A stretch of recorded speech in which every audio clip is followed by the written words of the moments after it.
আজকে নতুন একটি মাসালা ভালো করে জানেন।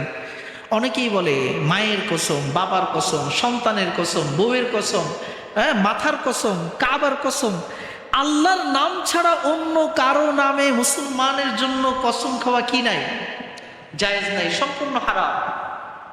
এজন্য আল্লাহর নাম ছাড়া অন্য কারো নামে যেমন মান্যত করা জায়েজ নাই, হারাম, আল্লাহর নাম ছাড়া অন্য কারো নামে কসম খাওয়াও কি নাই, জায়েজ নাই।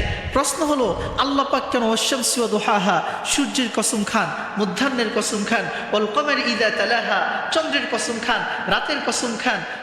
এভাবে আল্লাহ পাক তার মাখলুকের বিভিন্ন জিনিসের নিয়ে কসম খান। অপরদিকে ফজরের সময়ের কসম আল্লাহ পাক খাচ্ছেন, আসরের সময়ের কসম রব্বুল আলামিন খাইতেছেন। এই যে বিভিন্ন সময়ের কসমগুলো আল্লাহ পাক খাচ্ছেন, আল্লাহ নিজেই বলছেন বান্দা আমার মাখলুক নিয়ে কসম খাওয়া যাবে না। তাহলে আল্লাহ খালেক হইয়া তিনি কি কইরা মাখলুকের কসম খান? বলছে আল্লাহ রব্বুল ইজ্জা যুল জালালি ওয়াল ইকরাম, সব কিছুর তিনি স্রষ্টা। তিনি তার মাখলুক শ্রেষ্ঠ সন্তান আদম সন্তানকে কেমন করে বুঝাইবেন এই জিনিসের গুরুত্ব কি?